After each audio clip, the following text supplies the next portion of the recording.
First thing you have to understand about Bush is that he never was really legitimately the President of the United States to begin with. Al Gore got the most votes in the year 2000, but it just so happened that there was some really suspicious, funny business going on Election Day in the state of Florida, with crazy ballots and people being told that they weren't registered to vote even though they had registered to vote, things like that. And it's just a strange coincidence that the governor of the state of Florida was Bush's brother, Jeb Bush. But that wouldn't raise an eyebrow. That wouldn't make anybody in the United States of America question whether there was any funny business going on. Oh no, that wouldn't happen in America, the land of the free. So then, people were aware when he got instated, when he got himself crowned by the Supreme Court as the new Caesar of America, when he'd open his mouth and a lot of dumb stuff would come out, and people were thinking, this guy really is kind of a moron.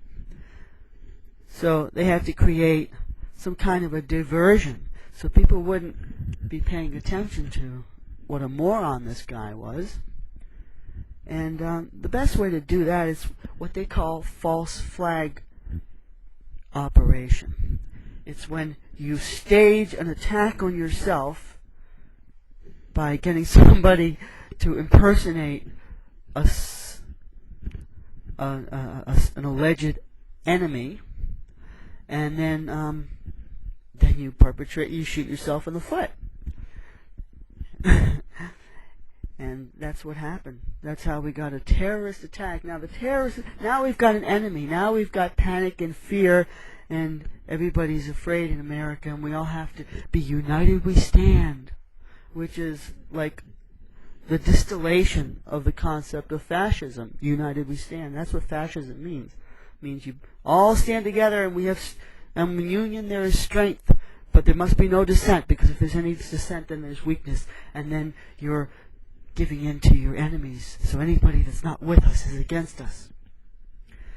So hopefully what will ultimately be recognized in history when all the facts are really assembled is that this whole this whole terrorist attack, which is like the core of the new modern American religion, this is what it is. Bush is the prophet of the new American religion, and the central event of this, the central martyrdom event, is the World Trade Center 9/11.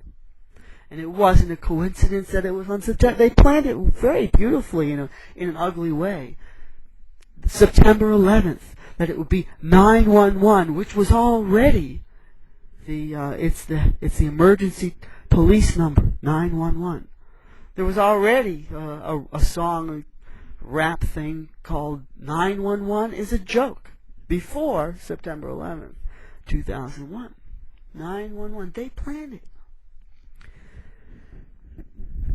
And that's what the rest of the world was able to perceive to a certain degree, and a certain percentage of the American people were able to perceive it too.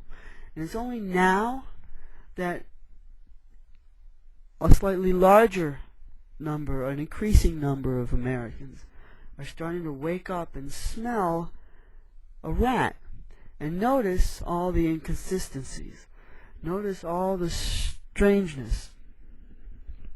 Of course, this all gets lumped together as conspiracy theory.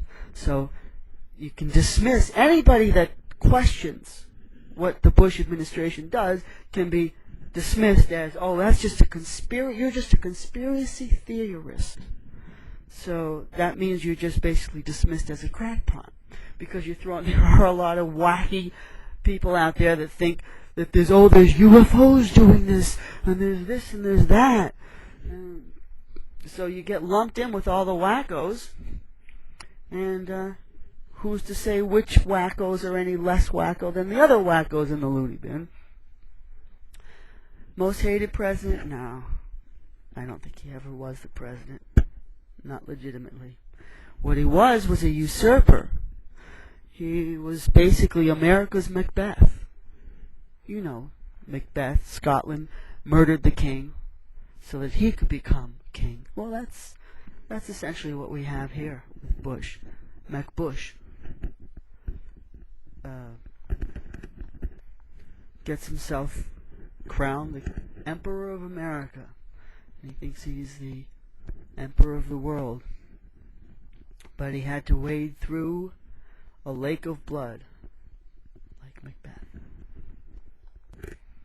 And of course, you get to see the answer to some of your questions about how Americans could have been so blind for so long, and some of the responses that you've gotten. Look at some of your video responses precisely answer those questions. Well, us Americans, we don't give a rat's ass what anybody else thinks we're gonna do. Whatever we want to do, we don't give a fuck what y'all think. We all Christian Americans, and we wants to fight them Muslims. That's what we got to do, and we don't care if the whole world is against us, because we're just gonna nuke y'all. And once you just butt out, because it's no concern of yours if we go around invading and occupying other countries without any justified cause. Well, what's that concern you all? Well, just butt out, man, and we're gonna y'all nuke y'all. Well, that's the response, and that's the mentality that we have in America. That's the mentality. There are people that aren't that way, and there's way too many that are that way. It's Nazi Germany. Nazi Germany all over again.